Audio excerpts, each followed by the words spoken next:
Somebody asked me today if I would explain what happened, how I found this.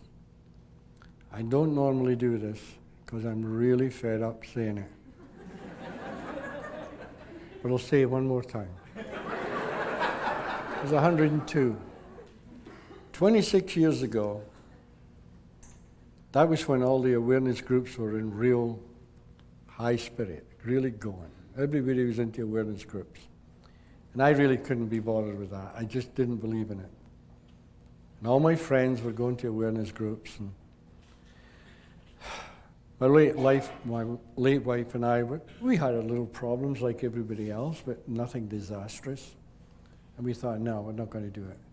So all my friends were after us, oh, you should really try this place and that place. And we heard that there was a very, very highly specialized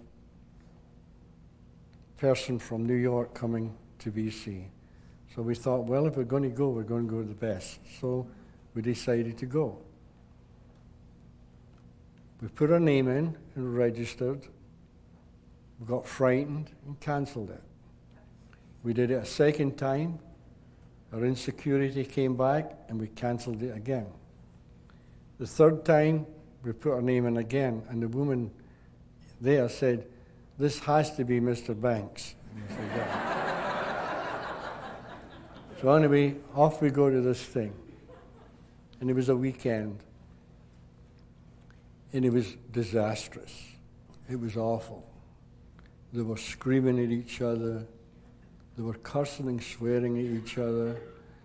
They were telling you to argue with your partner. And I thought, this is crazy. Why would anybody that has problems and they're arguing and they want to stop this arguing, why would they go to some crazy guy that tells them to argue more? This is like saying, you stick your finger in the fire and you go, wow, it's so sore. And somebody comes up, you want to cure it, stick it back in again. So it was no good. And we decided there and then that we were going to leave it and go home. But a couple of nights before, we were having a cup of coffee with this young couple. And this young couple were there because they had problems, and he himself, the fellow, he was a psychologist. He was a doctor. And we started talking, just having a cup of coffee, and he was telling me how insecure he was. And I said, well, you've got a partner, because I'm really insecure. And I told him why I was insecure. And I went into all the details of my life, why I was insecure. Poor Sid, poor Sid, poor Sid. And he's listened to me. Well, a couple of nights later, I saw the same man, and he said the most unusual thing to me. He said, you know, Sid, the other night you told me you were insecure, and I've never heard such nonsense in all my life. And I heard him. And what I heard was, there's no such thing as insecurity, it is only thought. And it hit me like a ton of bricks, that all my insecurity was only my own thoughts. And it was like a bomb going off in my head. And I turned around to him and I said, have you any idea what you just said? He says, of course I do. I don't make idle chatter. But I knew he didn't, because he was telling me how insecure he was. And it was so enlightening. It was unbelievable. And for 3 days and 3 nights, I never slept. Because there was such beauty coming into my life that I'd never experienced before. And I'd lie in bed, and it felt like the entire evening was like 15 minutes. It just went that fast. Then it'd be daylight. And on the third evening, we went over to Salt Spring Island where my mother-in-law lived. to spend a couple of days with her. And the first evening I was there, I'm sitting in the living room reading the newspaper. My mother-in-law, my late wife, were in the kitchen making supper. And they were talking to each other. And you've heard cosmic humor, where you see beyond the word? Well, I heard. And I burst out laughing because I knew they didn't have a clue what they were talking about. And my old mother-in-law got fuming mad. And she came walking into the living room and she said, "May I ask what you're laughing at?" Well, that made me laugh even more. And both the ladies sat down and I sat down. And I thought, boy, I'm in trouble. I've got two women against me. I'm thinking to myself, how can I get off the hook? You know. So I stood up to try and explain why I was laughing. And instead of doing that, I turned around, looked out the picture window at the ocean, and it was like being sucked down a tunnel. Then all of a sudden, I was buzzing, and there was white light all around me, just buzzing, buzzing, and I was in the middle of this light. Nobody could see it, just me. And it was like I was captured in this white light, and I was just buzz, buzz, buzz, and right there and then, I realized the true meaning of God. And I started to cry.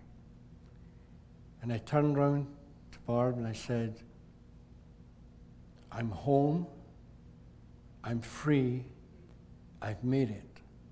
I've conquered this world.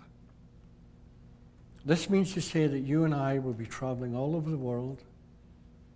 We're going to change psychology and psychiatry so millions of people will be healed. Well, you can imagine what these two women looked like. It looked like somebody had hit them right between the eyes. And because I'd found the secret to mind, I knew what they were thinking. So I started to talk about normal things, just everyday things.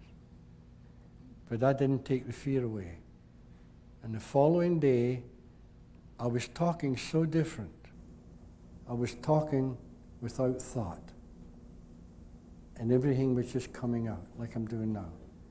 You don't have to think. You don't have to think. And out it came, and nobody knew what I was talking about. And I'm scratching my head saying, wait a minute, am I talking in some foreign language? And I'm talking so simple. And everybody's going, whoa. Well, I went back to my work 2 days later. And when I started to talk, nobody knew what I was talking about. Now, I wasn't talking about this. I was just talking about everyday life. But still, there was something wrong. I worked in that mill for 10 months after it. No intentions whatsoever of leaving.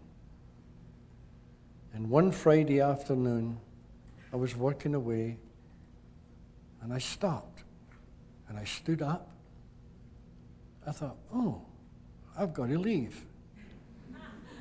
And I walked into the office and I said, I'd like to hand my resignation in. And I said, oh, Scotty, come on. Please think about this. You've been here nearly 14 years. You got all this seniority. You can't leave. And I burst out laughing. And I said, I'm sorry, I've got to leave. And they said, well, what are you going to do? And I said, I don't know. They said, have you got money to support yourself? I said, no. Oh, you better think about this. And it was a real turmoil. And I said, no, please, I'm leaving in 1 month's time. Now, how they knew, I don't know. But 1 month later, I went over to Salt Spring, and from all over the world, people came. Gurus from India, monks from Tibet, people from all over the world. And to this day, I still don't know how they heard about it. And that was the beginning. And it was the beginning of good fun. Because I met the most unusual people you've ever met in your life. No wonder they thought I was crazy, you know. because of the people that came. But it was really interesting. But they're talking about spiritual energy, but they didn't really realize what spiritual energy is. Spiritual energy is the world. It is. It just is. You don't have to go looking for it. It's not in some far-off land. It's inside you. It's deep down in your soul. You know how some preachers in the old days would say, you're losing your soul to the devil because you're doing harmful things to people. Well, that's true, because you're losing your spiritual intelligence. And because you're losing your spiritual intelligence, you're losing your soul. You're losing your common sense. Don't you see? It's all the same thing in different words.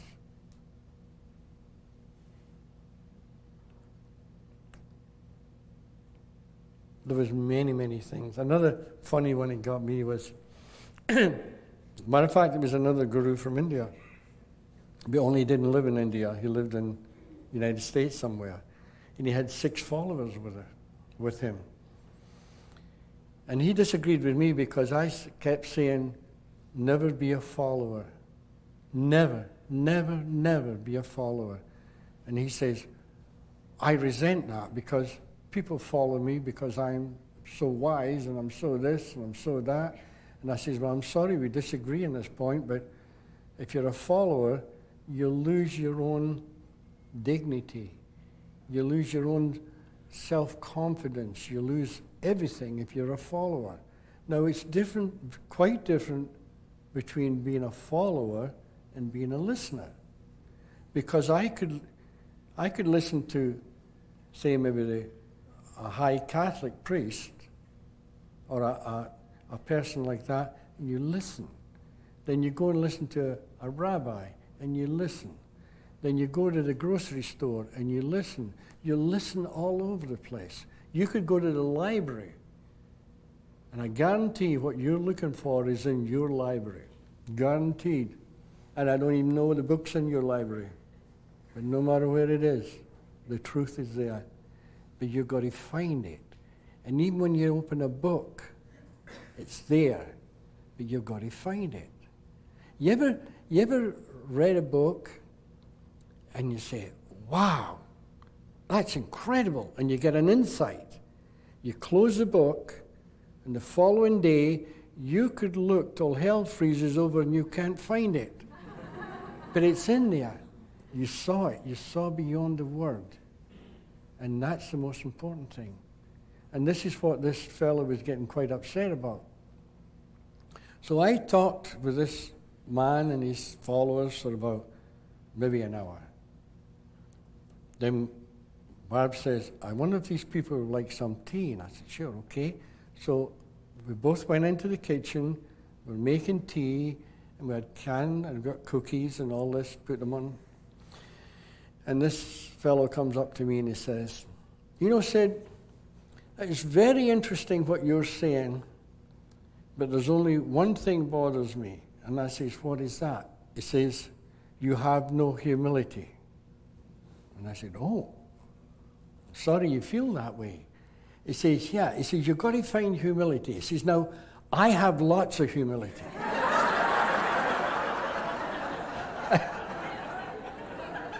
And I'm looking at this man saying, wait a minute, something's wrong here. So anyway, we had the tea ready, and I took the teapot to walk in, and this guru says, can I help? So Barb hands him this can of cookies. Immediately he dropped to his knees, and he walks through the kitchen on his knees, into the living room, all around everybody, passing the cookies on his knees, comes back into the kitchen, and he gets his finger and he says, now that's humility. And I always remember what I said to him. I said, do you know, sir, humility is when it isn't. And he says, what do you mean by that? I said, you figure it out. Now we know Everybody in here knows we're the most humble people on earth.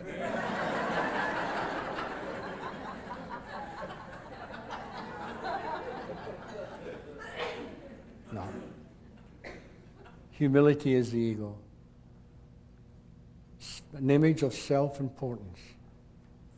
And when you can get rid of that ego, that image of self-importance, this is where you start to live in tranquility. Because you don't care. You don't care. You're not going to hurt anybody. Don't get me wrong. But you don't care. And the state of non-caring is the most beautiful state in the world. Because you're not thinking about yourself. You only think about others. And when you think about others, then you will feel good. Ignore yourself and think about others. And yet the ironic and the paradoxical thing about this, I said to you yesterday, be as selfish as you can and find it for yourself. But once you find it for yourself, then your world switches. And you can't find that switch until you see that. You've got to find your own switch that puts that light on. You know how the biblical teachings talk about light? Light is wisdom. That's what the wisdom is. That white light I was talking about, only I could see that. And I know many people used to come up and say, to Barb, what did you feel like when this was happening? She says, well, I couldn't understand it, but there was a feeling in that room that night. It was a tremendous feeling. She says, and at first, we thought Sid had flipped. Because he's a grade 9 educated man talking about doing all these things. But there was no doubt. There is no doubt. There is no doubt. And I'm not just talking about myself. I'm talking about anybody in the world. When I'm talking, I told you this morning, I'm talking impersonal. It's nothing to do with me or you. We're talking about a spiritual essence that lies deep within the soul of every human being on earth. Everybody. Everybody has it deep within their own soul.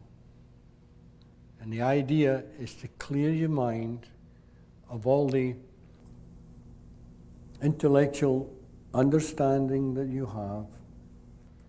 Clear your mind to let this wisdom in.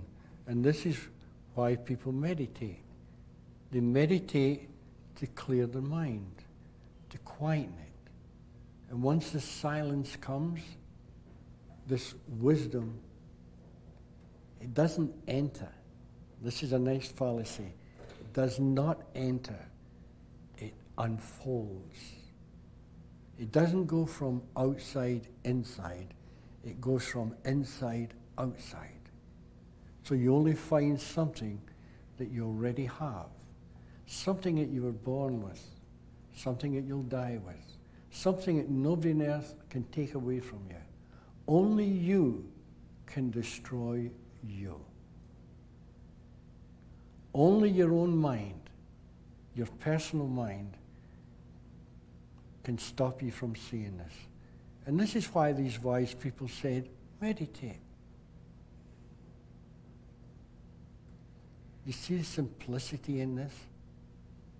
That's all it is.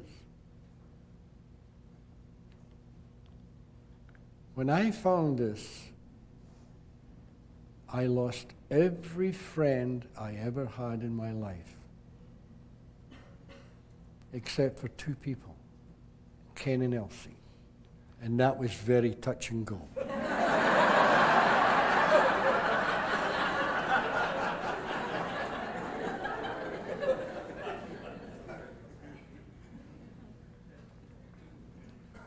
Now, my friends that know me from the past, they thought I was in the middle of a nervous breakdown. Because after I left to work, And I had to go back to do some paperwork once. And I saw some of my friends, and the first person I saw came running up to me and said, "Oh, hi, Scotty," and shake my hand. And, "What are you doing these days for a living? Are you busy?" And I said, "Hey, I'm very busy." And I didn't want to talk to him because I didn't want to frighten him.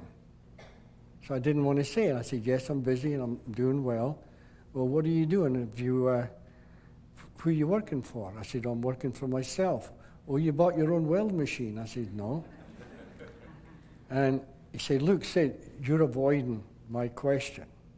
Now I want you to answer. What were you doing, say, 2 days ago?"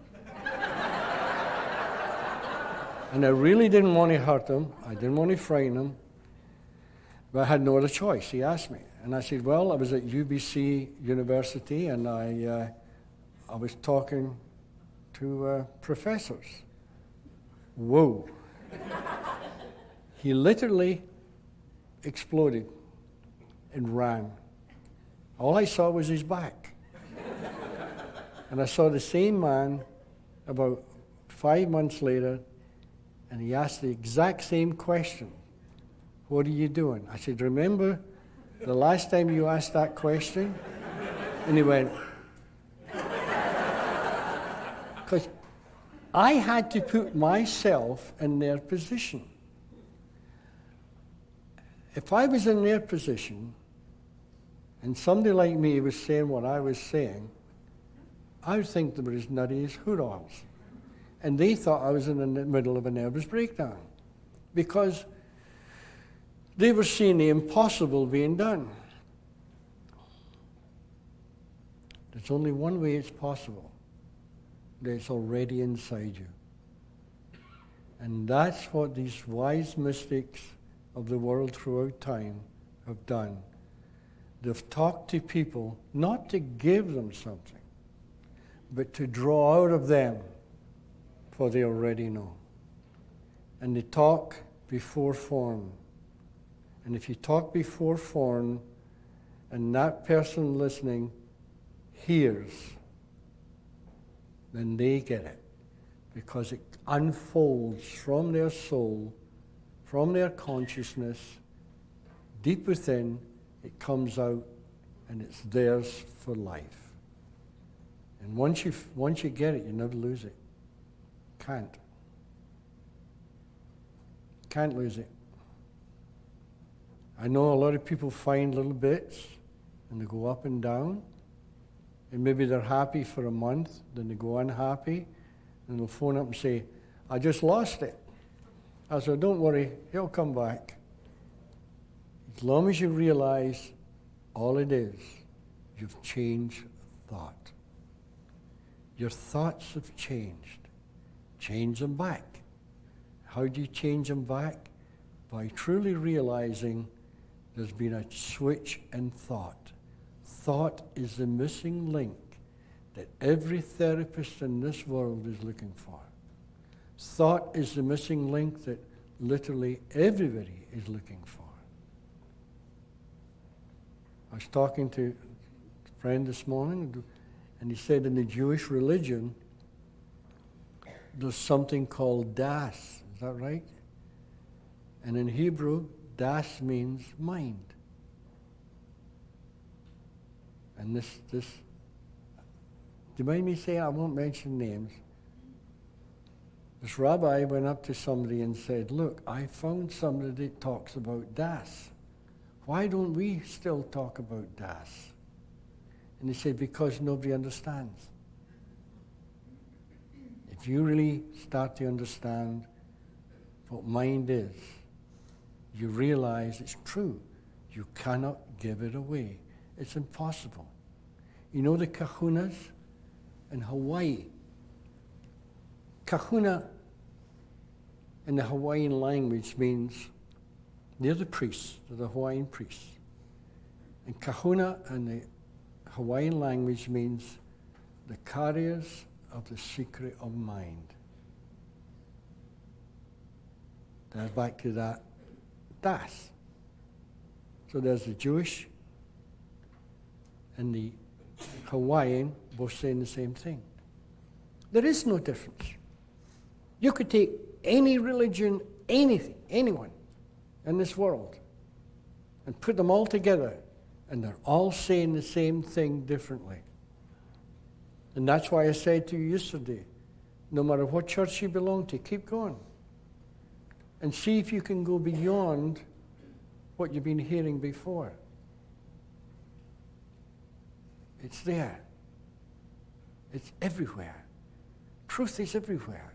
Truth is in this room right now. This is made of truth. This glass.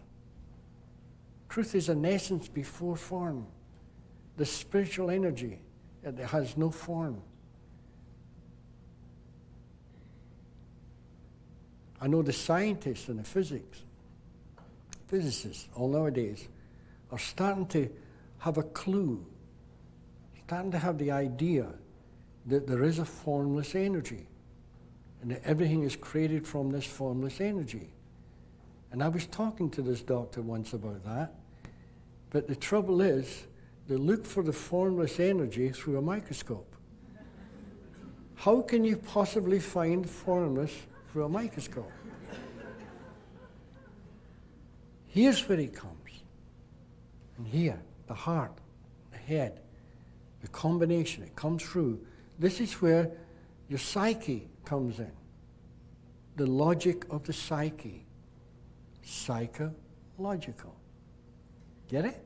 Psychological.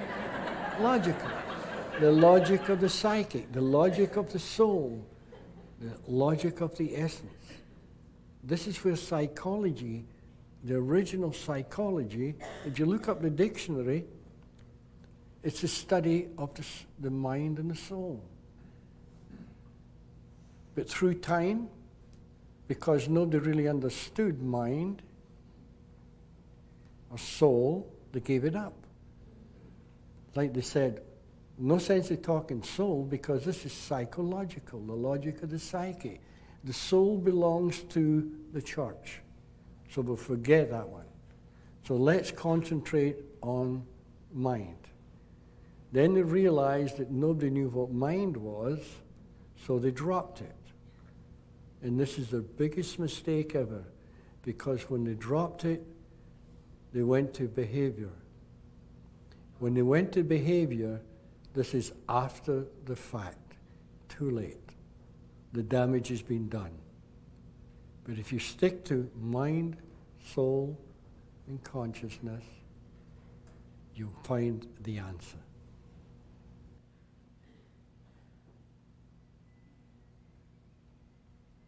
Okay, anybody got a question? Bob? No, I'm serious.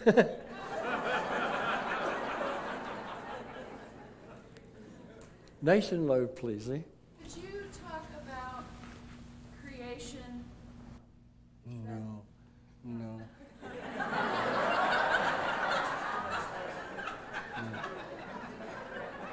Impossible. No. I said yesterday when a newly born baby comes into this world, it's come from the spiritual, it's been incubated, but it has no memory, it hasn't experienced creation yet, because it's still absolutely pure. It has no idea of creation. When that baby is born and it comes into this world, then it's entered the physical world. It's left the spiritual world, come into the physical world, then its five senses take over. Touching, smelling, seeing, tasting, whatever. And that's where it comes into this physical world. And from then on, it travels through the world guided by those five senses.